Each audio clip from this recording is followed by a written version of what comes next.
Bonjour à toutes, bonjour à tous. Bienvenue sur la chaîne Harmoniste à Flamme. Et je m'excuse aujourd'hui pour la voix de Dark Vador puisque eh bien, les microbes d'hiver et le nettoyage de ce parcours, des mémoires qui sortent encore, est en cours et donc je suis malade. C'est donc avec le nez bouché et une voix plus grave que d'habitude que je vais faire ce podcast, mais avec étrangement toujours autant d'énergie et d'enthousiasme. Il y a vraiment un changement d'énergie avec cette année 1, dans le sens où même si nous sommes encore avec un petit pied dans l'année 9, où ce n'est pas parce qu'on a changé d'année au 1er janvier que d'un coup les énergies changent, il y a encore du nettoyage, de la conscientisation, de la libération, il y en aura toujours d'ailleurs, mais immédiatement suivi, presque instantanément, de d'une amélioration dans la matière et d'une mise en action. Et donc c'est vraiment dans cette énergie que je me sens aujourd'hui. N'hésitez pas à me dire en commentaire si ça vous parle également. Pour aujourd'hui, pour ce podcast, je vais répondre à une demande qui m'a été faite dans le précédent podcast sur la différence entre les nouveaux parcours et les anciens parcours, de parler un petit peu de ce qu'étaient les étapes du parcours dans la troisième vague, alors 2020, mais même avant, puisque finalement cette bascule entre les anciens parcours et les nouveaux parcours, on l'observe, on va dire, entre début 2020-2021 et surtout de plus en plus marqué depuis 2023-2024. Encore une fois, c'est une fourchette approximative. Il y a des gens qui seront avant-gardistes et qui auront vécu ce changement avant, d'autres après. On est de toute façon dans ce parcours absolument pas sur une vérité absolue et on est au contraire sur une unicité de chaque personne, de chaque duo, de chaque dyade. Et c'est important de le repréciser à chaque fois. Je vais en profiter du coup pour redécrire dans un seul podcast toutes les étapes du parcours donc tel qu'on l'a connu jusque autour de 2022-2023 pour que vous puissiez avoir en tête alors des repères. Encore une fois, ce n'est pas une vérité absolue, on n'est pas obligé forcément de passer par toutes les étapes dans chaque dyade. Il peut y avoir des étapes qui se jouent en même temps, il peut y avoir voilà, plein de petites différences. Et je vous inviterai, si ça n'était pas fait, si vous voulez avoir un petit peu plus de clarté quant au nouveau parcours, une fois que vous aurez écouté ce podcast, à aller écouter la vidéo de la semaine dernière sur justement la différence entre les anciens parcours et les nouveaux parcours, pour comprendre un petit peu mieux mon propos. Alors, nous sommes partis. Dans ce parcours initiatique donc de Flammes Jumelles, nous commençons bien évidemment par la rencontre. La rencontre n'est pas nécessairement le moment de la reconnexion, qui est la deuxième étape, celle qui vient juste après. Il peut y avoir rencontre et reconnexion exactement en simultané, c'est-à-dire dès la première fois que je vois la personne en face de moi, je sens immédiatement qu'il y a quelque chose de particulier, il y a quelque chose qui s'ouvre en moi et qui une sensation de familiarité, puisque bien sûr on a grandi dans le même cocon originel à l'origine des flammes jumelles. Et donc, il y a une reconnaissance immédiate. Les deux âmes s'attirent comme des aimants et se ressentent. Parfois, la rencontre, on sent simplement qu'il y a quelque chose d'un petit peu étrange, déroutant, mais voilà, ça se passe comme ça et il faut plusieurs jours, plusieurs semaines, plusieurs mois, parfois plusieurs années avant d'arriver à la reconnexion. Donc ce moment où je vous parle, où les âmes se reconnaissent. Dans les plus anciens parcours, on a même pu observer des gens qui se sont mariés sans savoir qu'ils étaient flammes jumelles et sans que le lien soit activé. Et le lien s'est activé bien des années après ça. Et donc il peut y avoir eu ensuite des séparations parce que le lien s'est activé mais pas au début. Dans la plupart des cas, rencontre et reconnexion vont de pair ou sont assez rapprochés, mais ce n'est pas toujours le cas. Après la reconnexion, nous avons la phase qu'on appelle la lune de miel. Alors je ne vous fais pas un dessin, on connaît tous cette expression après le mariage, c'est la période entre guillemets de béatitude où tout va bien et pour les deux âmes qui ont reconnecté, eh bien la source va nous montrer le meilleur, la finalité de ce que c'est que ce lien d'amour inconditionnel entre l'un et l'autre. C'est-à-dire que c'est une période où toutes les blessures, tous les masques sont mis en mode off.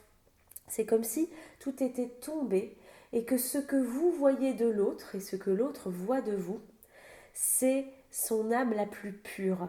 Et qu'est-ce que c'est que son âme? Eh bien, c'est de l'amour à l'état pur. Et donc, ça circule, c'est fluide.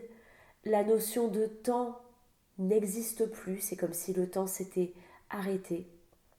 Il y a cette attraction absolument incroyable, dénuée pour le coup de tout dysfonctionnement et de toute blessure. Cette sensation d'être attiré comme des aimants, mais ça va bien au-delà d'une attirance physique. C'est vraiment une attirance de tous les corps, sur tous les plans. Et puis, après cette lune de miel, qui peut durer, selon les duos, encore une fois, plus ou moins longtemps. J'ai eu des témoignages de personnes, ça a duré même pas 24 heures. Il y a des personnes chez qui ça a duré plusieurs semaines, des personnes chez qui ça a duré plusieurs mois. Il y a le retour des conditionnements de notre incarnation d'être humain, puisque, je vous le dis assez souvent, mais nous arrivons sur cette terre avec nos bagages de toutes les vies que nous avons déjà vécues ensemble. Le problème, c'est qu'on s'en souvient plus. Donc il y a des choses qui se déclenchent malgré nous. Mais surtout dans cette vie-ci, on va nous faire comprendre les leçons que nous n'avons pas encore profondément intégrées ou que nous avons besoin de nous souvenir des vies antérieures par tout ce que nous allons vivre en tant qu'enfants. Notamment, là, on parle des 5 blessures de l'âme et donc du rapport avec nos parents, puisque ce sont les premières personnes que nous rencontrons dans notre vie. Donc, c'est forcément eux qui vont éveiller énormément de choses en nous, et notamment les blessures. Et encore une fois, je le répète assez souvent, mais même si on observe dans les parcours de flammes jumelles qu'il peut y avoir eu des enfances difficiles, voire très difficiles, ce n'est pas, dans la majorité des cas, une volonté des parents d'être de mauvais parents ou une intention méchante. C'est-à-dire que parfois les blessures sont déclenchées, bien malgré eux, par des actes tout à fait anodins, parce que l'enfant qui arrive sur Terre et qui a besoin de travailler, par exemple, la blessure d'abandon, eh bien, va interpréter l'attitude d'un des parents sous ce filtre de la blessure d'abandon pour pouvoir déclencher son travail sur lui, alors que le parent n'était pas du tout dans cette intention. Et puis il va y avoir également les lignées familiales, le transgénérationnel, qui va venir nous apporter des croyances, des schémas répétitifs, des conditionnements qui vont être à libérer. Et c'est donc dans cette période, après la lune de miel, que je vais appeler une période de dysfonctionnement, nous revenons avec tout notre bagage, le beau bagage et le moins beau, et que tous nos masques liés aux blessures se remettent en place. Chez le premier cheminant, c'est-à-dire celui qui est éveillé au lien dans ses, entre guillemets, anciens parcours, on va être généralement, si la polarité dominante c'est la polarité yang, sur une blessure d'abandon dominante, et il y a bien sûr également de la trahison, de l'injustice à travailler avec, et parfois de l'humiliation. Chez le deuxième cheminant, celui qui est inconscient du lien, si sa polarité dominante est la polarité yin, on va plutôt être sur une blessure de rejet dominante, avec à travailler également de la trahison, de l'injustice et également de l'abandon. Et pour le premier cheminant, il y aura du rejet aussi, mais souvent, ce travail-là n'arrive pas à ce moment-là du parcours. Encore une fois, ce que je dis, c'est une généralité. Il existe des premiers cheminants qui sont polarité yin, et donc là, ce sera la blessure de rejet qui sera dominante, et des deuxièmes cheminants qui sont polarité yang, et donc là, ce sera la blessure d'abandon dominante. Et je vous renvoie au podcast que j'ai fait en début d'année sur les polarités, si vous voulez comprendre un petit peu mieux le mécanisme et avoir des éclaircissements et être plus à même de comprendre ce qui se joue dans chaque polarité. Donc dans cette période de dysfonctionnement, eh bien l'autre va devenir un miroir. Et c'est comme si, je prends souvent cet exemple du compteur électrique, il allait faire sauter tous les fusibles en même temps chez vous pour venir activer tout ce qui a besoin d'être conscientisé, mis en lumière, libéré, et donc les schémas répétitifs, les blessures, les choses qui n'ont pas été réglées. C'est donc une période où commencent beaucoup d'incompréhension, des difficultés de communication, des moments d'attraction et de répulsion, des moments où le deuxième cheminant qui a peur de son ressenti émotionnel, eh bien, dès qu'il se sent connecté à ça, il va fuir. Et donc, le premier cheminant va vouloir le rattraper et par peur de perdre l'autre, par excès de contrôle, va devenir assez envahissant, que ce soit dans les discussions qui ont lieu en direct, que ce soit par les messages, que ce soit par les réseaux. Donc il va y avoir comme ça un certain nombre d'allers-retours. Il peut y avoir aussi, alors là je fais vraiment des généralités, puisque le but c'est de mettre toutes les étapes dans le même podcast.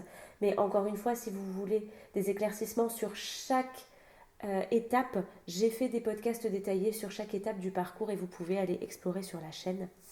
Donc c'est le moment où il va y avoir des attitudes dysfonctionnelles, où il peut y avoir potentiellement de l'infidélité, notamment si l'un des deux cheminants est encore en couple avec une tierce personne, où il peut y avoir des paroles blessantes, en n'oubliant pas que tout ça est orchestré de manière inconsciente. C'est-à-dire que l'autre, c'est la dernière chose qu'il veut, de faire mal à son autre qu'il aime plus que tout, sauf qu'il ne sait pas le reconnaître parce que ses sentiments lui font peur. Et donc, eh bien, il se déconnecte et il ne se rend pas compte de ce qu'il fait. C'est un petit peu comme s'il se dissociait. Et d'ailleurs, un petit peu plus tard dans le parcours, quand vous lui en parlerez, parfois il ne s'en souviendra même pas. Et en fait, c'est vrai ce qu'il vous dit. Il ne le fait pas exprès, il ne s'en souvient pas parce qu'à ce moment-là, il est déconnecté.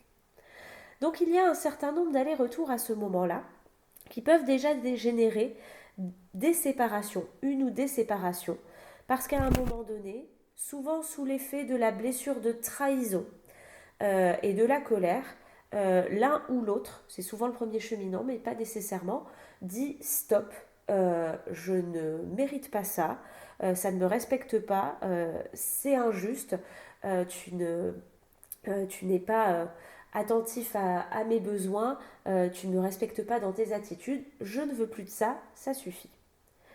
Et donc il peut y avoir comme ça plusieurs séparations avec des retours, à nouveau de l'attraction, de la répulsion. Et à quoi ça sert tous ces allers-retours?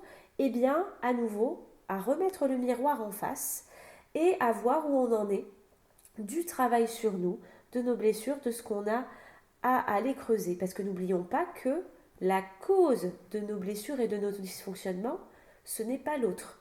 L'autre est là pour réveiller un fonctionnement qui était déjà là en nous et qui date de bien plus longtemps, à nouveau de l'enfance, du transgénérationnel et parfois certaines choses liées aux vies antérieures. Mais donc, le travail à faire sur nous en conscience, dans un premier temps, il n'est pas avec le deuxième cheminant. Il est à aller creuser par rapport à ce que le deuxième cheminant vient nous mettre sous les yeux. Et dans un parcours d'éveil sans lien de flamme jumelle ou sans lien d'âme, le rôle que tient le deuxième cheminant, ce seront les personnes de notre famille, notre conjoint, nos enfants, les collègues qui vont le tenir. C'est exactement la même chose. Et d'ailleurs, dans un lien d'âme aussi et dans un lien d'âme de flamme jumelle, il n'y a pas que le deuxième cheminant qui nous renvoie ce qu'on a besoin de conscientiser et de travailler. Simplement, avec ce phénomène d'attraction et le lien d'âme, l'émotionnel est multiplié au moins par 10. Et donc, si on n'avait pas compris la leçon de la part des personnes de notre entourage, eh bien, il vient nous renforcer cet éclairage pour qu'on s'en occupe. Donc il va y avoir un certain nombre d'allers-retours, de séparations, jusqu'au moment où, au bout souvent déjà d'un certain travail sur soi, le premier cheminant va vraiment se positionner avec douceur mais fermeté, en disant à l'autre, écoute, ça ne peut pas continuer comme ça. Ton attitude est dysfonctionnelle, j'ai bien conscience que ce n'est pas toi, je te vois et je t'aime de tout mon cœur, mais ce que tu me proposes là, c'est pas ok pour moi, c'est pas respectueux, c'est pas fonctionnel et ça n'est pas de l'amour. Donc, je préfère mettre un terme à ça pour le moment. Et là, on rentre dans la dernière séparation, qui est souvent un peu plus longue que les autres. Et c'est à ce moment-là que peut se produire ce qu'on appelle le switch. C'est-à-dire le moment où le premier cheminant, lui, il a déjà fait beaucoup de travail sur lui. Et donc il est arrivé à un stade où il se sent bien avec lui-même. Alors encore une fois, je le répète, ce n'est pas un monde de bisounours, c'est-à-dire ce n'est pas je suis bien absolument tout le temps, je suis toujours en joie et j'ai ce fameux mot de complétude qui me vient, c'est-à-dire que je suis bien dans tous les aspects de ma vie et 24 heures sur 24. Non. Ça veut simplement dire que je me sens bien sûr beaucoup mieux, mais n'oublions pas que la joie est une émotion, donc qu'elle passe, mais j'ai un état d'être beaucoup plus stable qui me permet de passer les vagues d'émotions quand elles arrivent de manière beaucoup plus douce, et surtout j'ai matérialisé dans ma vie plein de changements sur mes relations sociales, souvent sur l'aspect professionnel, sur les relations avec ma famille. J'ai remis plein de choses en question et là, ça y est, je suis en train de construire ce qui me correspond et qui est aligné avec mon âme. Et c'est donc dans cette dernière séparation que le deuxième cheminant va entamer son travail et qu'en fait, on va inverser le miroir. C'est-à-dire que cette fois-ci, c'est le premier cheminant qui va, en miroir, par son positionnement, renvoyer au deuxième cheminant tout ce qu'il a besoin de conscientiser, nettoyer et travailler. Et très souvent, chez le deuxième cheminant, ça ne va pas se faire de la même manière que pour le premier cheminant. C'est que ce ne sera pas forcément un travail thérapeutique en conscience. Encore une fois, ça peut, mais ce n'est pas toujours le cas.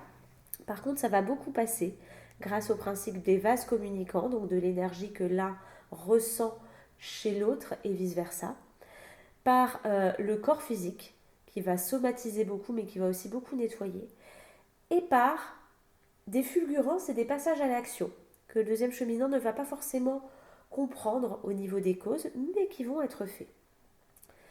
Et donc, il va arriver à un moment donné où on va se retrouver sur la phase des retrouvailles.